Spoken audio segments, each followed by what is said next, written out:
بسم الله الرحمن الرحيم الحمد لله رب العالمين وصلى الله وسلم وبارك على عبده ورسوله نبينا وإمامنا محمد وعلى آله وصحبه أجمعين أما بعد السلام عليكم ورحمة الله تعالى وبركاته.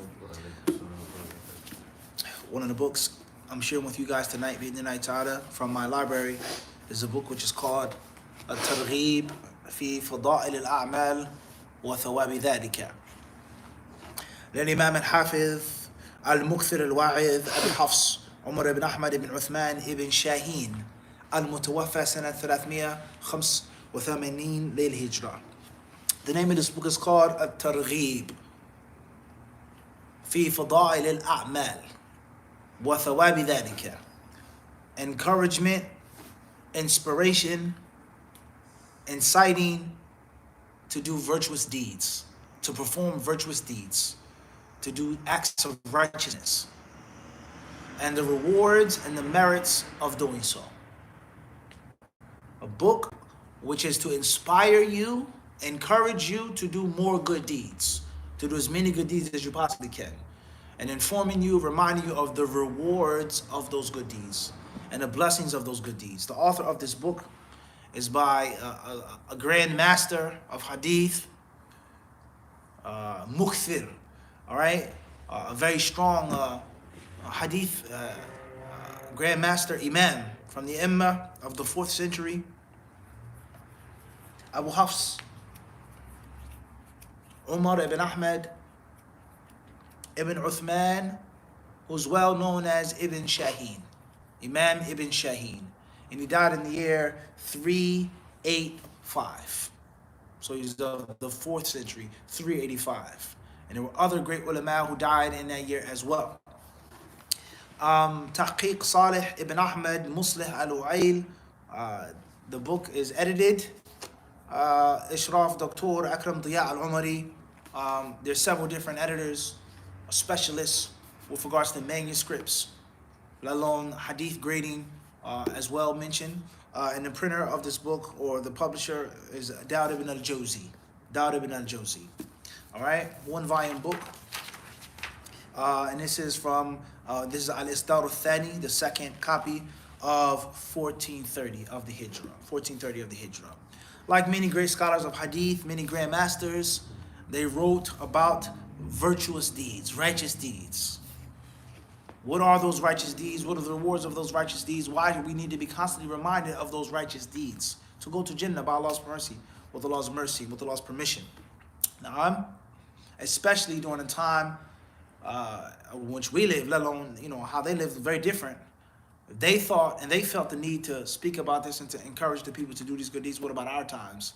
And which is so much chaos and confusion and so many people speaking and talking, not just ignorant or lacking the information or misguided, but people who think that they're upon something and they think that they're making a difference and they think that they understand, and unfortunately they are utterly confused themselves. Rather, they are blindly following, fanatically following blindly of someone who was confused, all right? At best, only Allah knows the intention of men and what's in the hearts of men. So therefore, al-ibadatu fil harji kahijratin ilayya. The Prophet ﷺ said in the authentic hadith, worshipping during times of turmoil is equivalent to migrating to me, going to Medina, making hijrah to Medina. During times of murder and killing, mass consumption of alcohol, during times of great ignorance, widespread ignorance and confusion, and so many people talking, the Prophet ﷺ says, وَيَنْتِقُ فِيهَا الرُّوَيْبِضَةُ. The hadith states, during these times, إِنَّ بَيْنَ يَدَيْ السَّاعَةِ سِنِينَ خَدَّاعَةً أو سَنَوَاتٍ خَدَّاعَةً. Before the last day, before the hour, there will be years of deception. Years of deception. Okay? In which there will be people who are trustworthy, who will be deemed to be liars, liars who will be deemed to be trustworthy, etc. And then at the end of the hadith, the Prophet ﷺ said, and the ruwaybidah will speak. Al-imruhu tafih yatakallamu fi amri al-amati. As a low man, a base man, what we say in English, a scum or a scumbag. Someone who has no business talking about this, speaking about this, saying, I'm a revolutionary, I'm a visionary, this, da, da, da. You have no business touching the mic, right? This person is going to be touching the mic, clutching the mic, speaking on the mic, and we both know that his lyricism is what? Trash. You have no business claiming to be the best, talking like that, right? So the time will come in which a low man, a base man, will speak about the general affairs of the Muslims, unfortunately, all right? So a Ruwaybidah, all right, a jahil, an ignoramus who doesn't know that he's ignorant, he thinks that he's knowledgeable, he thinks that he's learned, he will speak and he will talk halal, haram, so on and so on and so forth. This is right, this is the correct aqidah, this is da da da da da, fulan, and he'll just run his mouth. So during times of harj, killing, murder, consumption of alcohol, fornication, during the times of all of this evil, staying busy with ibadah is equivalent to making hijrah to me. I understand one hadith with the next hadith with the third. From one thing we learn what? 10,000 things. So the selection from this book, and as we said, many scholars, they wrote on virtuous deeds, whether they were specific books or whether they were part of the bigger, larger works. Here on page 247, it's hadith number 284. The author, rahimahullah ta'ala, says, حدثنا عبد الله بن سليمان قال حدثنا يعقوب بن سفيان قال حدثنا أبو عتبة الحسن بن علي بن مسلم السكون الحمصي قال حدثنا معاوية بن يحيى عن نصر بن علقمة عن أخيه عن أيوب الأنصاري قال قال رسول الله صلى الله عليه وسلم من لقي العدو فصبر حتى يقتل أو يغلب لم يفتن في قبره. He mentions his chain of narration. So the hadith or the book is musnad, it's a kitab musnad, it's a masdar asli. It is an original source you can quote from. For the hadith, Nawawi isn't an original source. You cannot say collected by Nawawi for the hadith. As many people, that's wrong. You don't say collected by Nawawi in Riyadh al-Salihin. You don't say collected by so-and-so in this book. Those are references. This is an actual source, in which between the author and the Prophet ﷺ is a direct chain of narration. So there's a masdar and then there's a marji'. A masdar is an original source, all right, when it comes to the takhrij, and then there's a marji', a reference, so on and so forth. Al-Muhim, the author's book is musnad, like all the people of hadith, their books were musnada. And we ask Allah to make us from the people of hadith, Ahlul Hadith, Ashab al-Hadith, in all aspects of the religion. The most important of those aspects, of course, is the pure orthodox aqidah of Ahlul Hadith. Before the people of Kalam came, and those who followed them, and those who mixed and made different hybrids, thinking that they have the correct creed, which is far from the correct creed. The correct aqidah is the aqidah of the imam of hadith, the imams of hadith. And we ask Allah to make us from those people who behave like Ahlul Hadith, who pray like Ahlul Hadith, who fast like Ahlul Hadith, who give sadaqah like Ahlul Hadith, who have bravery and courage like Ahlul Hadith, in all aspects of the deen. He mentions his chain of narration that goes back to Abu Ayyub al-Ansari radiallahu anhu, that the Messenger of Allah alayhi salatu wasalam said, Man laqiya al-aduwa fasabara.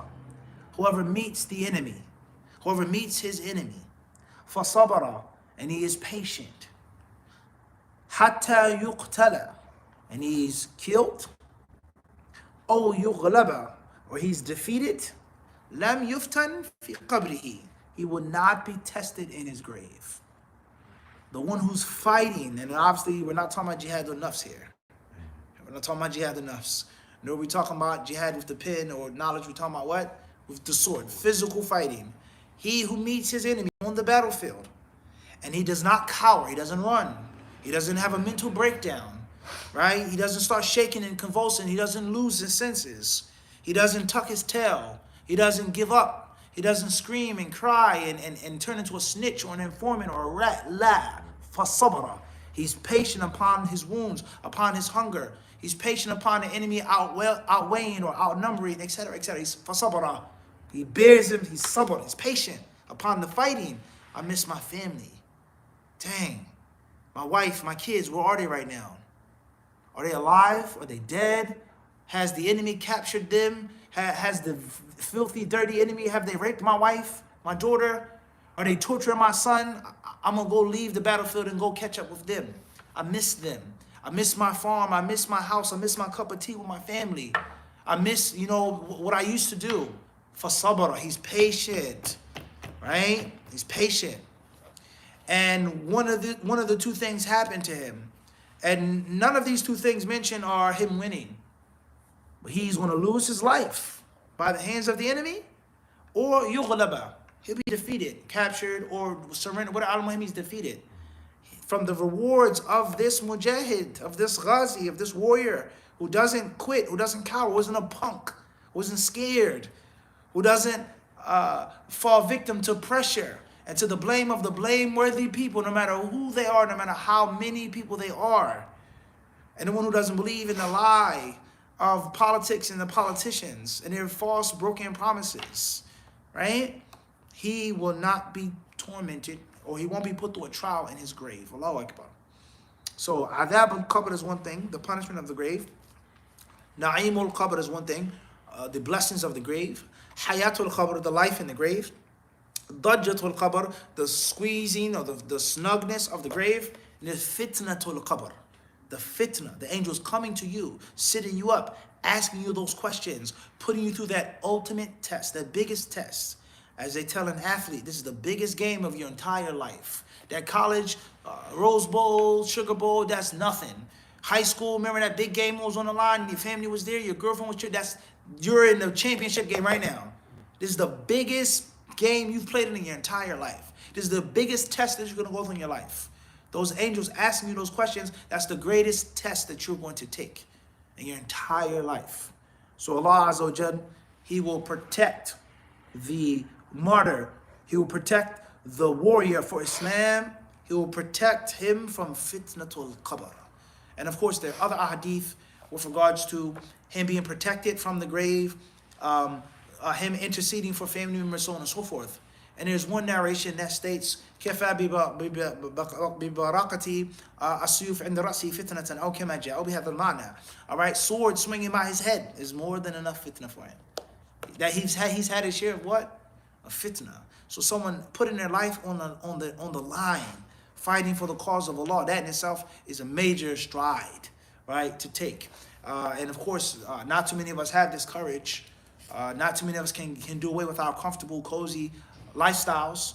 And this is these select few. This is why the reward is so what? It's so tremendous. All right. In the footnotes, the editor, the muhaqqiq, he says, Isnaduhu Hasan. Fihi Muawiyah ibn Yahya at-Tawabilisi ila akhiri. He says in the chain of narration of this hadith is fair, is Hasan, is Hasan. Allah subhanahu wa ta'ala surely knows best. Walhamdulillahi rabbil alameen. Fadal.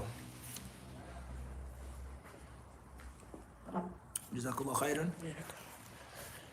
You got anything, H? Question. Hamza?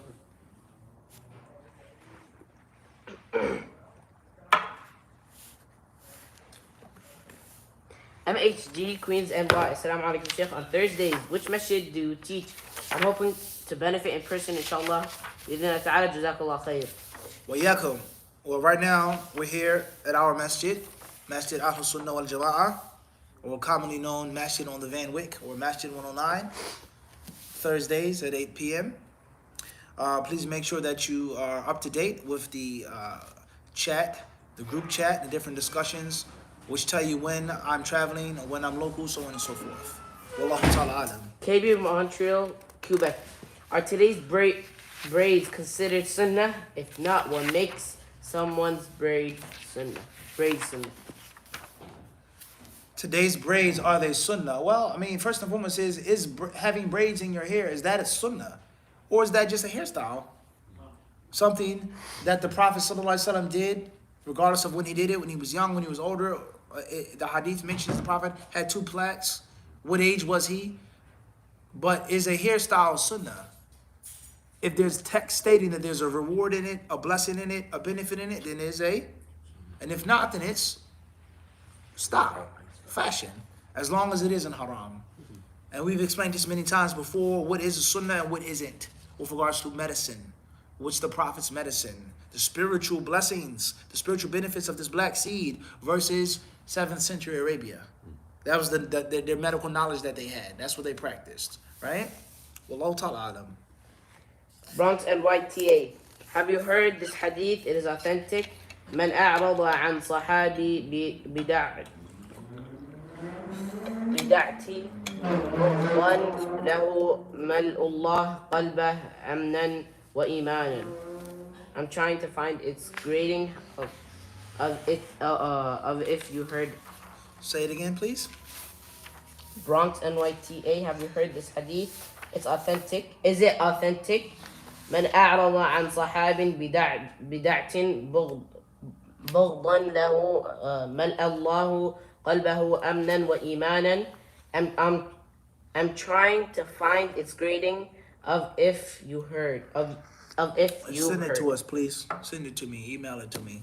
Inshallah. It's unclear. Fatal. R.A. London, Mufti, you said that we should have Riyadh al-Salihin, but would non-Arab speakers get meaning of the hadith sciences since the sharh are in Arabic? Riyadh al-Salihin is in English and in other languages as well. You can get the explanation in English. We have explanation. Other people have explanations, right? And many of the hadiths in Riyadh al-Salihin can be found in other books that have been explained. And if you want more, you have to learn Arabic. Wallahu ta'ala alam. AS London, UK, can we combine salah out of convenience? Next question. HS Windsor, Canada, what is the ruling on women becoming doctors in the West? What is the ruling on women's becoming doctors in the East? Well, my daughter, my wife, my aunt, my grandma, whatever the case may be, she has to go to the hospital, she has to go to the doctor, something is wrong with her body, she's going through labor, etc., etc., etc. Who's gonna be there? A male? Wouldn't it be easier and better if the doctor was a female and a Muslim? Even better, right? One who knows the rules, keep the curtain, I'll put this there by the door, I know you want to make salat, so on and so on and so forth, right? So the problem that we find with many different people speaking on this is haram, that's haram, you can't do this, like protests, for example.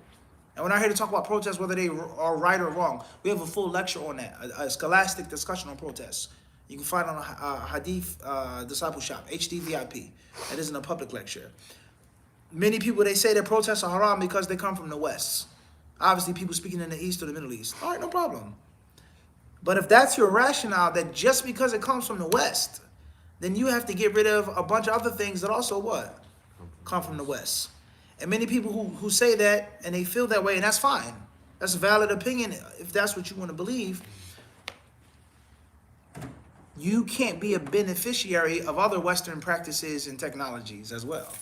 You have to what? Divorce all of the ways of Babylon. Right? And you can't just pick and choose. So people would say a woman can't be a doctor. It's haram for a Muslim woman to be a doctor. No problem.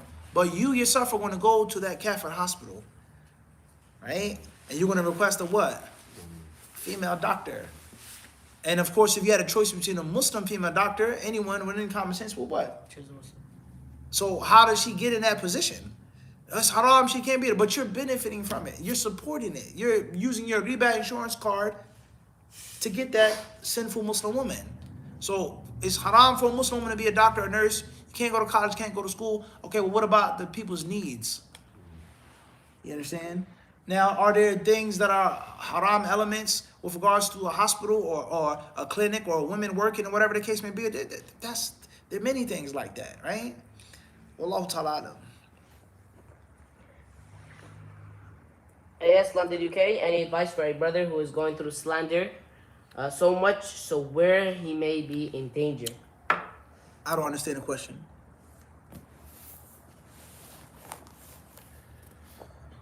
IT London, Ontario, Canada, is it okay to get a Beyond Meat burger from a fast food chain?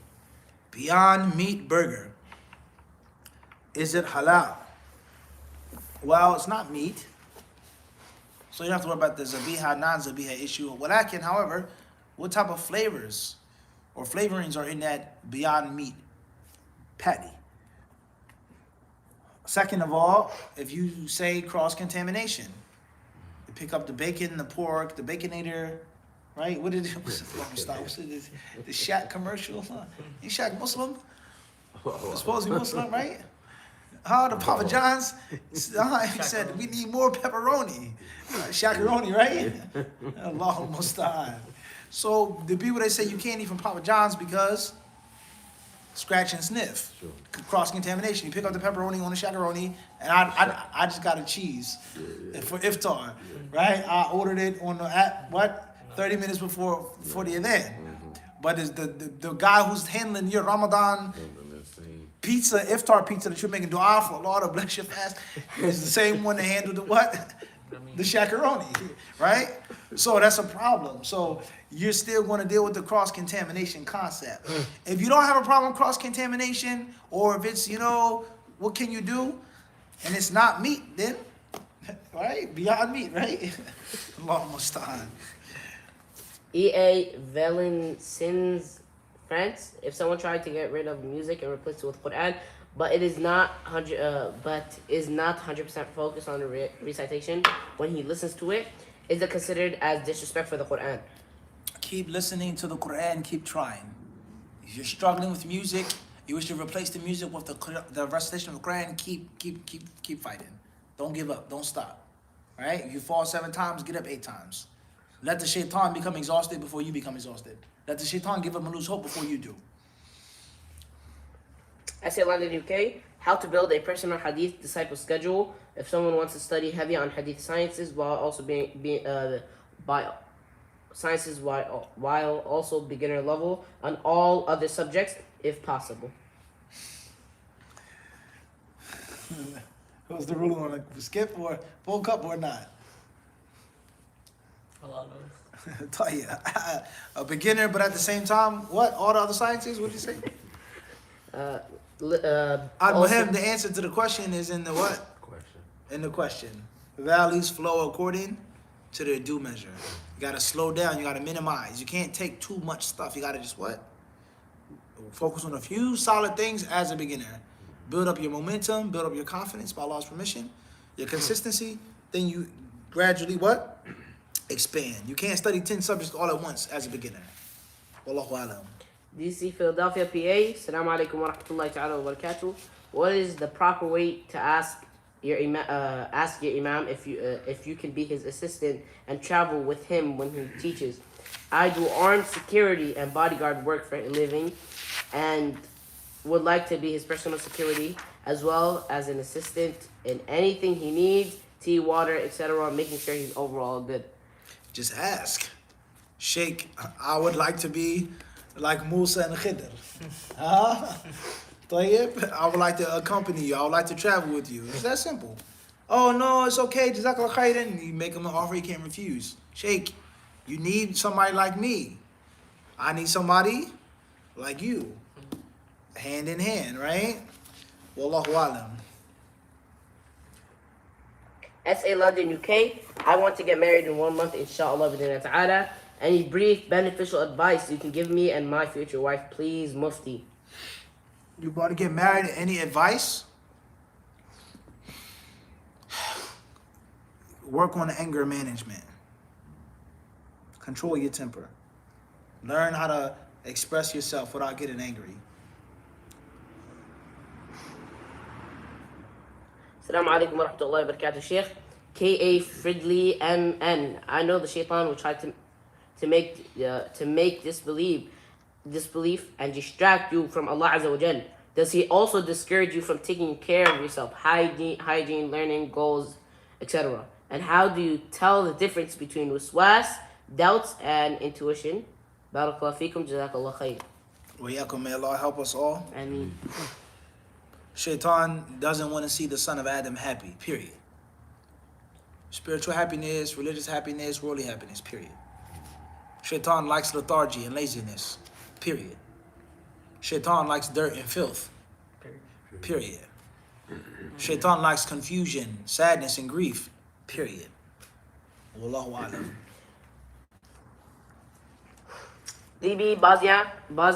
Assalamu alaikum wa rahmatullahi wa barakatuh, Mufti. How do you measure success as a student of knowledge or scholar? How do you measure success as a student of knowledge or a scholar?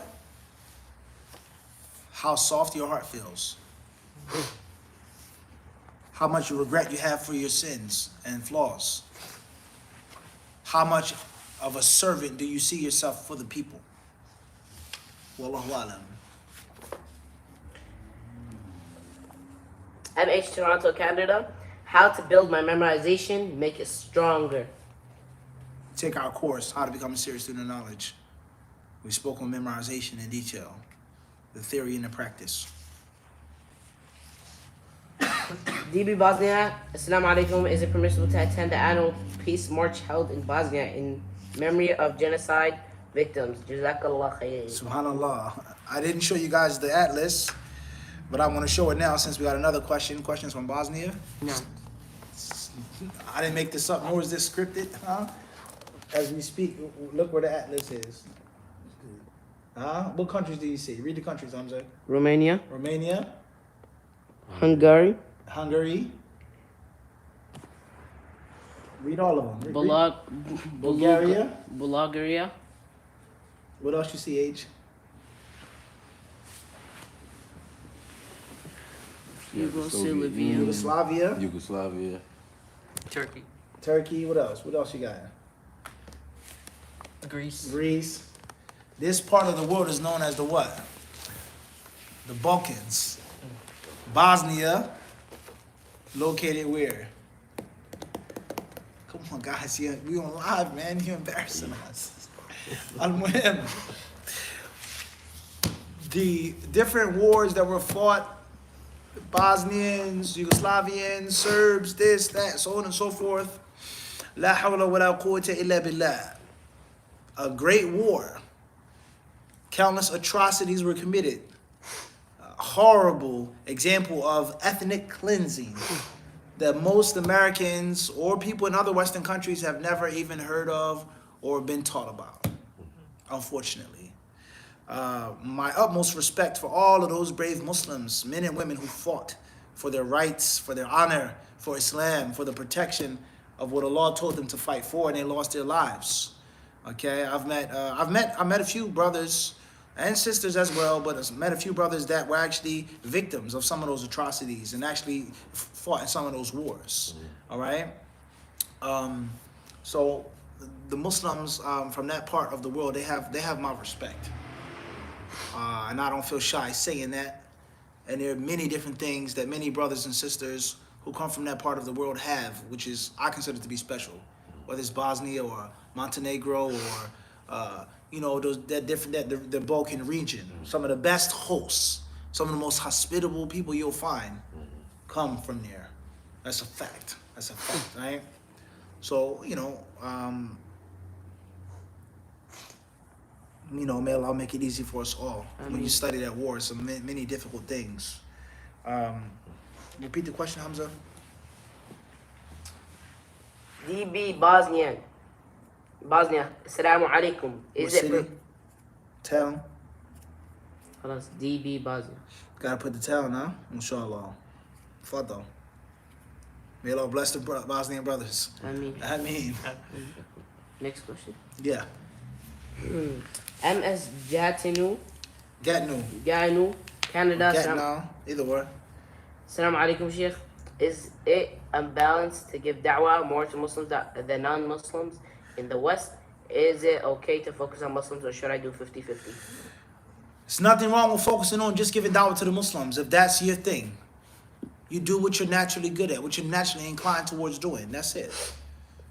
There are others who give da'wah to kuffar, whether street da'wah, academic da'wah, da'wah in colleges, da'wah online, writing books, articles, debates, etc., etc. Prison da'wah to non-Muslims.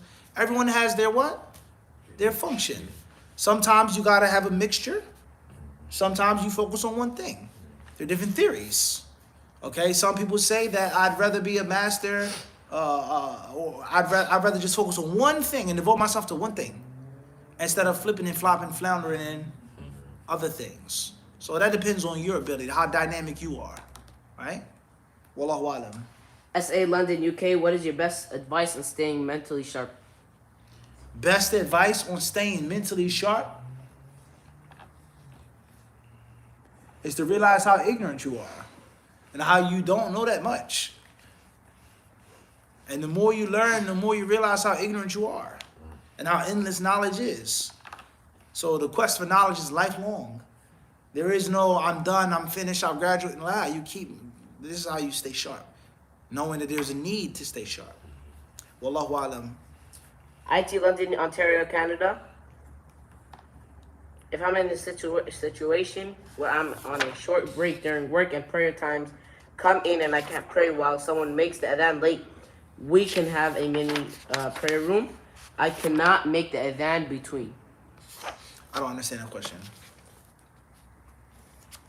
So the person is on a short break during work, and the prayer time come. Can you pray while someone makes the adhan late? Okay.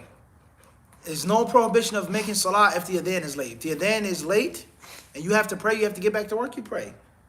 As far as if the adhan is on time, wait until the adhan is done. If that's the question. Wallahu alam. Tfaddal. Barakallahu fik ya Sheikh. Let's say if after salah, right after salah, the Sheikh gives a dars after Maghrib and the Sheikh is there. What should you do and what is the manners and the etiquette for student knowledge? Should he follow the Sheikh or pray sunnahs, do his Quran, etc.?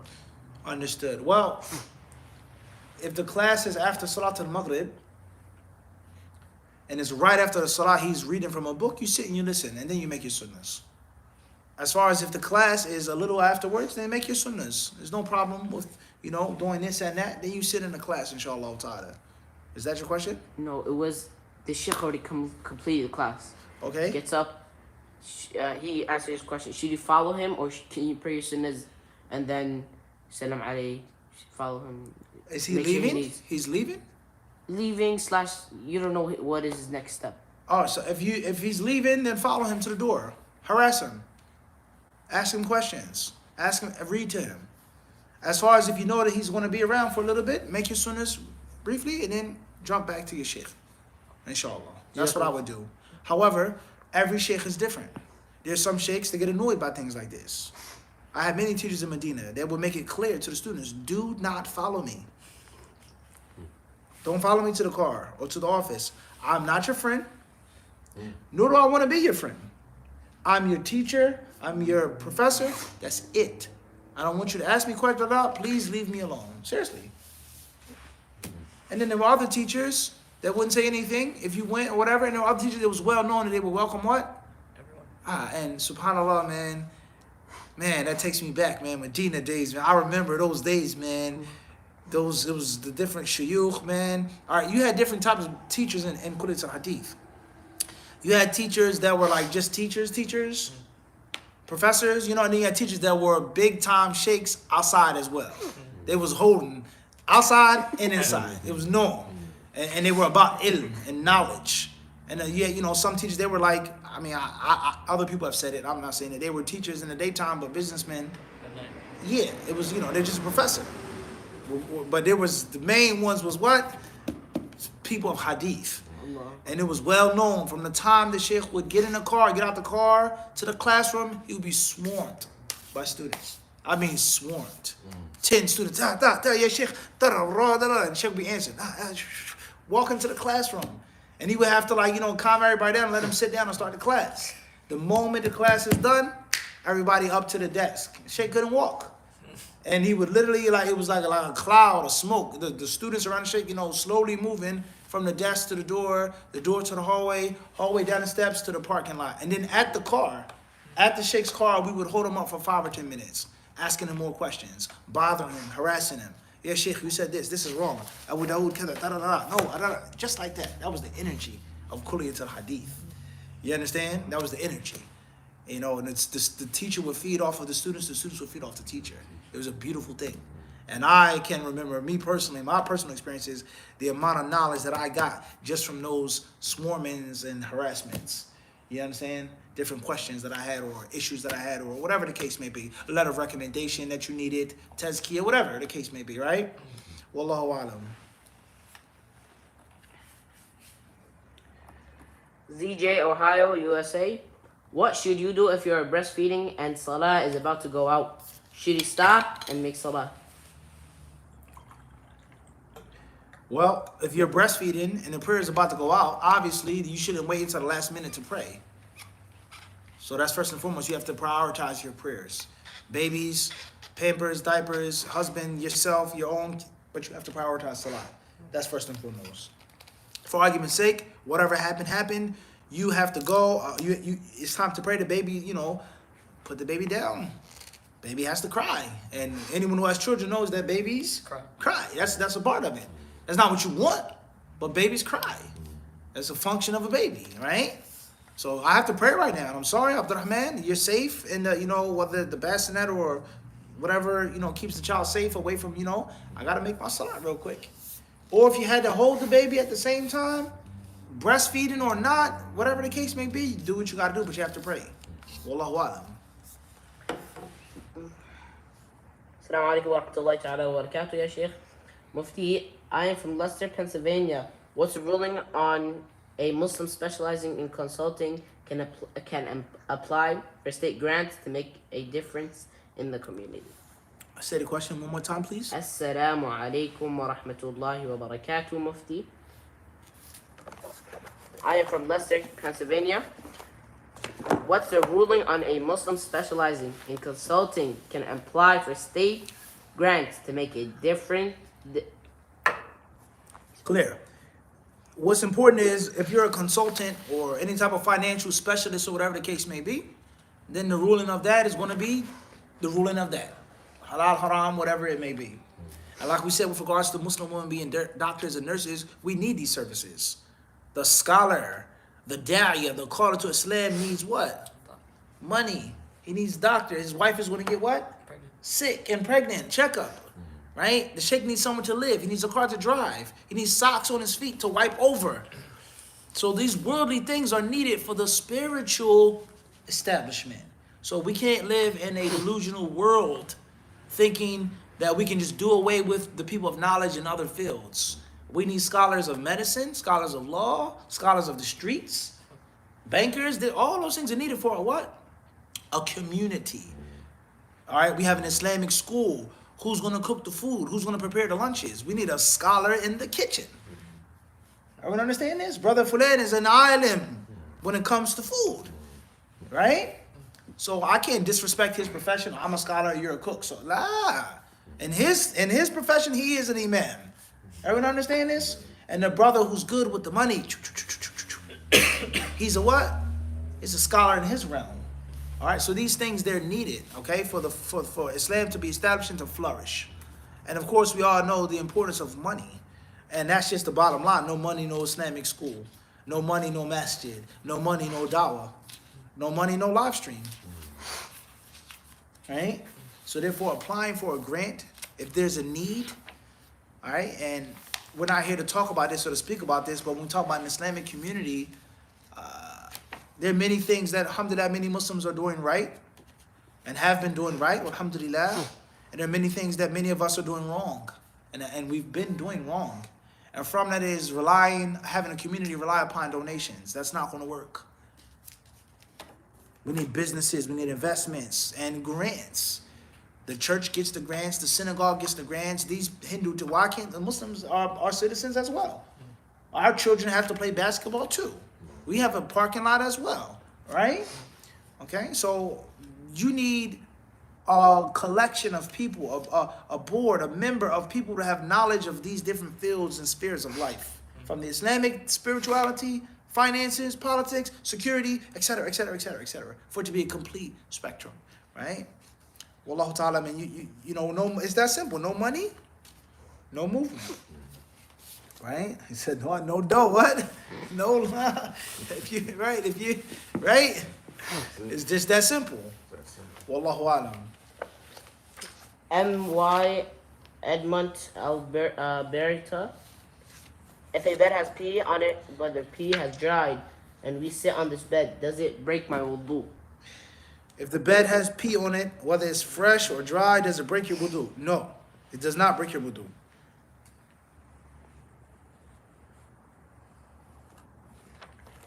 AA from London, UK, is nuclear weapon compatible with Islam? Is a nuclear weapon compatible with Islam? Tayyib. Well, the question would be, why wouldn't it be compatible? Is it torturing people with fire? Does it mutilate people? So on and so forth. For argument's sake, it burns people, it destroys people with fire, it tortures them, mutilates them, it contaminates a place for a very long time, so on and so forth. It causes indiscriminate suffering, so on and so forth, for argument's sake. If that's the case, then obviously it would be prohibited. And if it was prohibited, it would be lawful for necessity. And that's one of the major maxims that the ulama of Islam have mentioned. Inna dururat tubihul ma'dhurat. Necessity legalizes impermissible things. So if it's a necessity for these people to stay out of our country and don't think about attacking us or invading us, so be it. And then what? So be it. And so be it, right? Wallahu a'lam. It's a long discussion, huh?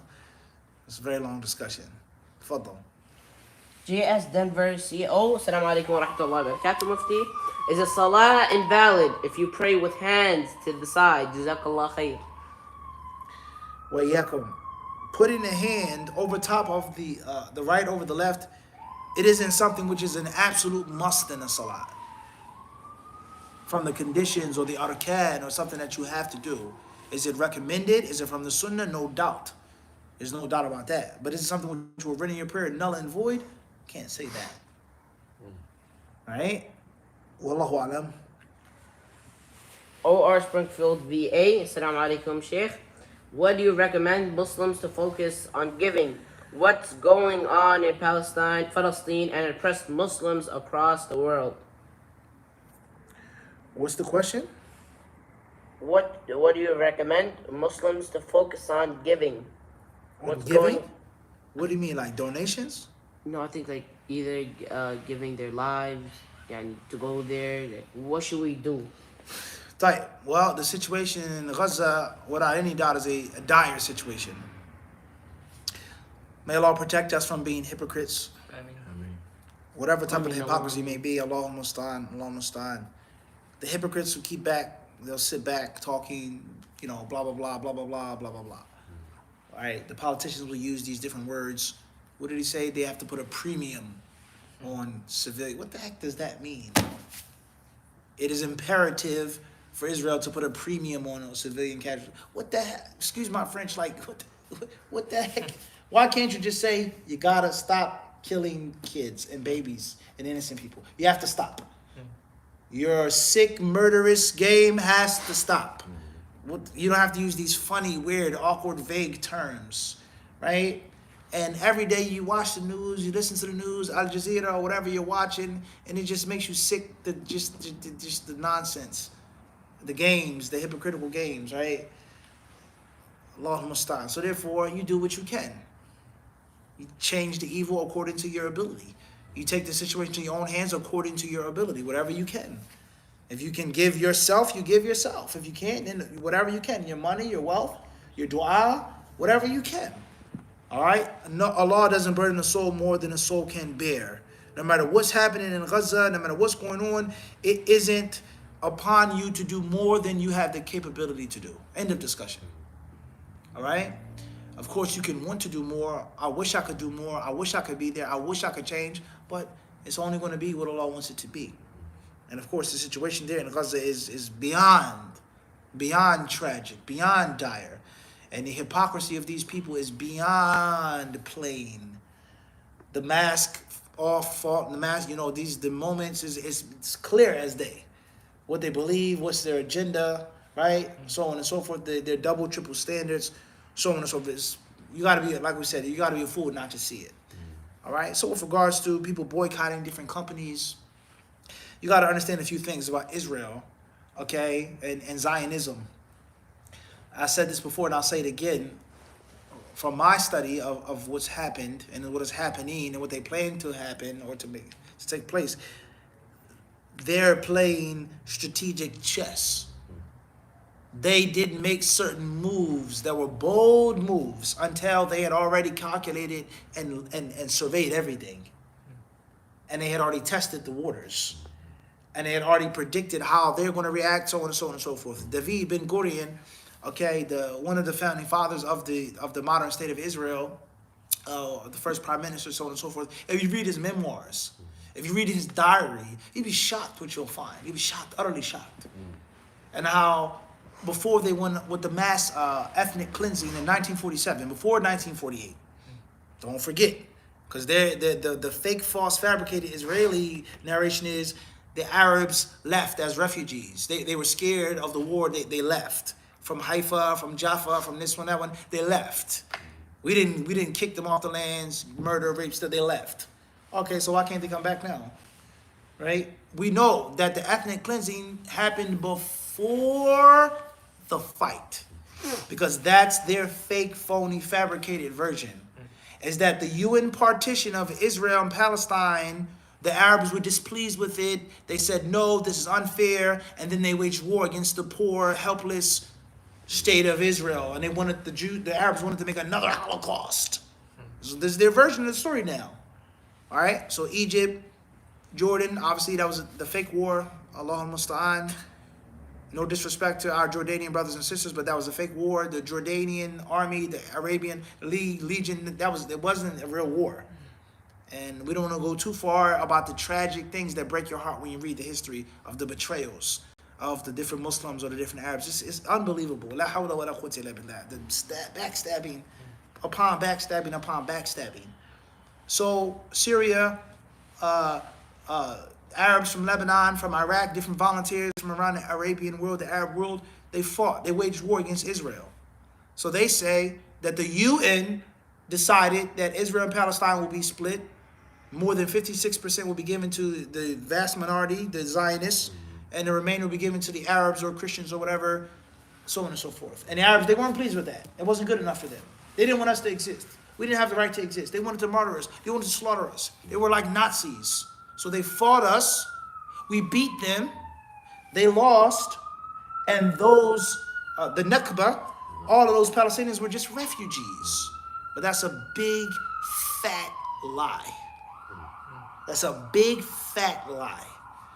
The systematic expulsion of Palestinians from their land, from their property, from their farms, took place before the war in 1948. Before the UN gave the official partition and before the end of the British mandate. That's a fact. All right. So, with that being said, all of the things that happened in Palestine, what did Ben Gurion say? He said before 1947, when they made all the plans, he said, yes, the Arabs will be mad. They're going to scream. They're going to get angry. They're going to huff and puff, but they're powerless. There's nothing they can do. If they could have done something, we wouldn't have been this far. Understand? If they were going to do something, if they could do something, it wouldn't have happened. It wouldn't have gotten off the ground. That's what he said. This is shocking. So these different people here, the amount of planning, the extent of planning and strategic surveying that they have done, you're way behind. I'm not going to buy from Starbucks. Okay, no problem. I'm not going to support Coca-Cola or this and that, or Zara, right? The lady had the thing making fun of the Muslims around the world, holding babies, holding white things in front of us. No problem. But there's 50 other companies out there, 100 other companies out there, corporations out there, in which that money is going directly to the war chest, they call it. Whether you know about it, but you can't do without those services and products, or whether you don't know about it. So therefore, do what you can. Do whatever you can. Whether that's the boycott, whether that's speaking, talk, whatever you can. But just know for sure that it's a difficult situation. Right? And they have secured their position. And Allah is all powerful, subhanahu wa ta'ala. He has the ability to defeat them, to shame them. He has the ability to fix this situation. Allah has the ability to say be, and there it is. We believe that and we know this. But we're talking about us.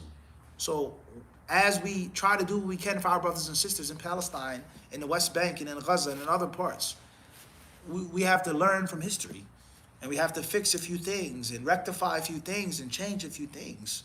Inshallah ta'ala, if we want to have a legitimate shot, right? And we know that war The outcome of a battle is from years and days and weeks and hours of preparation. Like sports. 60-minute game comes from an entire week or 2 weeks of what?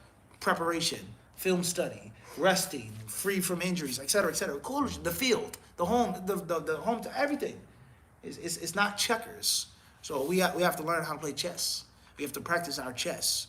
We have to seek Allah's help and trying to do what we can to make the situation better.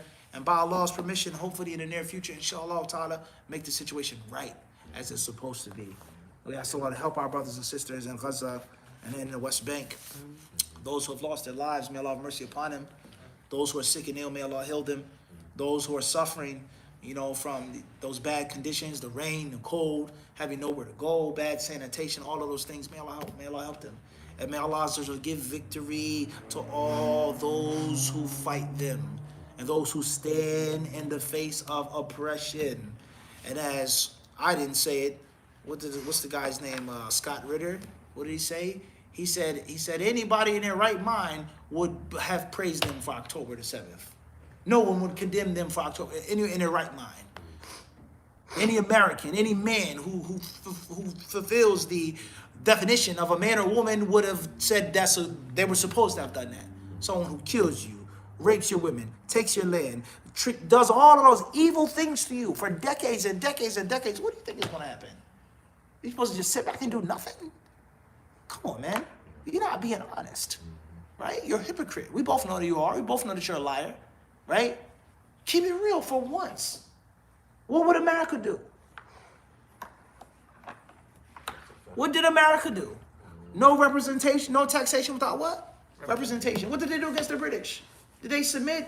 Did they have peaceful talks? They fought and they terrorized the British, the lobster backs, the redcoats, for what they thought was what? Freedom. The land of the free, right? The home of the brave. We sing our national anthem before a fight, before a game, before the Super Bowl. What does the national anthem talk about? The rocket's red glare and the bombs bursting by. What is that? When a bomb bursts, that's someone's body being what? Thrown into a million pieces. Fighting the right to bear arms for freedom, for liberty, right? For justice, for basic respect. That's supposed to be the fabric of the American culture. And we turn around and say, they're evil, they're this, they're that. What would you do if you was in that situation? What would you do? If it takes somebody 4 to 7 hours to go from one part of Palestine to the next, you can't pray in the masjid, right? So not all non-Muslims are sleeping. Some of the non-Muslims are very aware. Them disrespecting Masjid Aqsa, storming the masjid in Ramadan. How evil was that? Shooting tear gas at people trying to pray. How evil was that? And the nerve to call someone a terrorist. How many bombs did you use? How many houses did you blow up? How many young women and boys did you rape and molest? How much millions of dollars were stolen? How much land did you usurp? How much chicanery and deception did you use? And you have the nerve to say they're terrorists. And Israel has the right to defend itself. You have the right to defend yourself, and so do they. Israel has the right to exist, and so do what? They. And the stupidity of the whole entire situation is beyond my limited knowledge. We have the right to this land. It is our ancestral birthplace. It is our right in the Bible, so on and so forth. Okay, so who kicked you out of Palestine? Who kicked you out of the lands of Samaria? Who was it? Were the Arabs or the Romans? Why didn't you go to Italy? Why didn't you go to the Vatican? Why didn't you demand them to take care of you? Right? This is nonsense upon nonsense upon nonsense. And the people, they sit back and accept those false narratives. I'm not accepting none of your false narratives. I'm not condemning Hamas. That's point number one. And if I do condemn them, and if they are terrorists, then so are you. It's going to be 50-50. They're terrorists, and you are terrorists as well. They raped women. They beheaded babies, and what? So have you. If you can't accept that premise, then don't ask me to condemn nobody. Because you're a lying hypocrite. And I'm not going to fall for your games and for your hypocrisy. End of discussion. And you can call me whatever name you want to call me, or whatever the case may be, that's fine. So don't think that just boycotting one company or doing this is going to, it's deeper than that. That's the moral of the story. May Allah help us all. And I'm sorry for this rant. Okay? Hopefully it's some beneficial information in it. And for us to wake up, right? Wallahu ta'ala alam. We'll stop here tonight. Walhamdulillahi rabbil alameen.